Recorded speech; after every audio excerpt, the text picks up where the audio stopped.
The vaccine is coming out soon.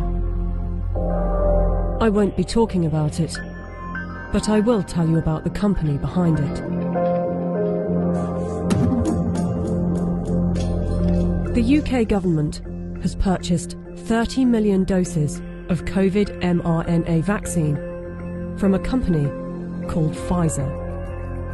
The vaccine is due to be delivered in November, with the potential of 100 million doses by the end of the year and 1.3 billion doses next year.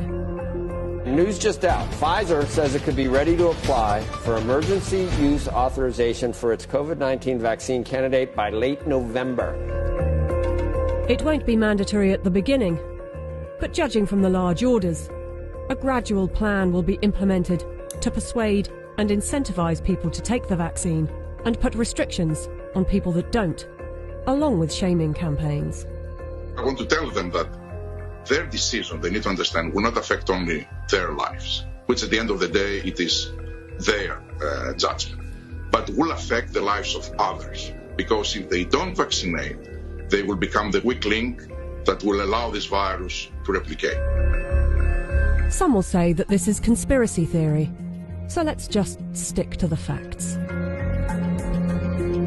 The government trusted Pfizer to vaccinate the British people, so it's logical to want to inquire into the company's track record in safety and ethics. After all, they must be trustworthy in fighting for humanity, right?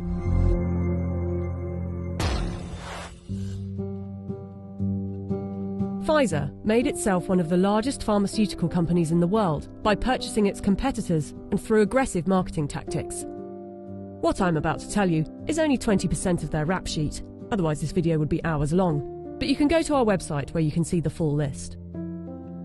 Pfizer received the biggest criminal fine in US history as part of a $2.3 billion settlement with federal prosecutors for mispromoting medicines and for paying kickbacks to compliant doctors. Pfizer pleaded guilty to misbranding the painkiller Bextra by promoting the drug for uses that were not approved by medical regulators. In the 90s, they were involved in defective heart valves that led to the deaths of more than 100 people.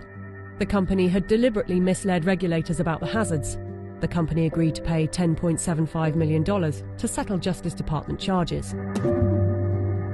Pfizer also had a class action suit with a $60 million settlement over Resolin, diabetes medication that resulted in patients dying from acute liver failure, said to be caused by the drug. In the UK, they have been fined nearly £90 million by the UK's competition watchdog for unfair pricing to the NHS after hiking up the cost of an anti-epilepsy drug by 2,500%, charging the taxpayer an extra £48 million than the actual price, which is $2 million per year. Buying competitors and mis-selling drugs weren't the only factors in making them the giant of a company they are. Their special relations with doctors and medical professionals has also helped. In 2004, Pfizer's subsidiary agreed to pay $430 million to resolve criminal charges that it paid physicians to prescribe its epilepsy drug, Neurontin, to patients with ailments for which the medication was not approved. In 2010, a federal jury found that Pfizer committed racketeering fraud in its marketing of the drug. Pfizer disclosed that during a 6-month period the previous year, it had paid $20 million to some 4,500 doctors and other medical professionals for speaking on the company's behalf.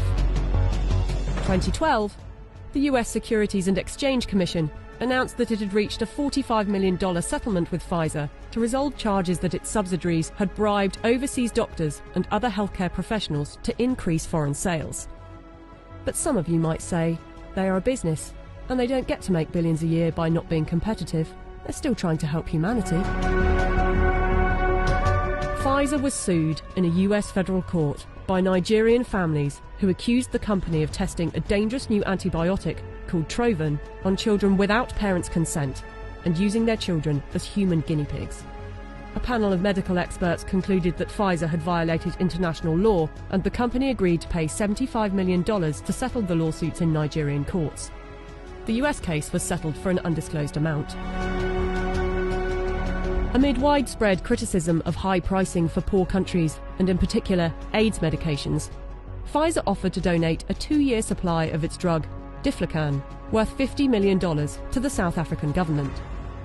Yet in 2003, Pfizer backed away from the company's plan to license its AIDS drug for low-cost distribution in poor countries. The list goes on. I don't want to bore you with it.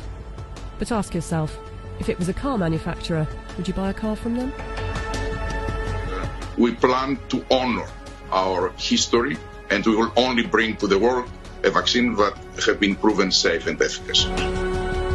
If Pfizer is trustworthy enough to be given one of the keys to vaccinate the population with something that was knocked up in a few months, and with such a track record for safety and ethics, I know what I think. Do you?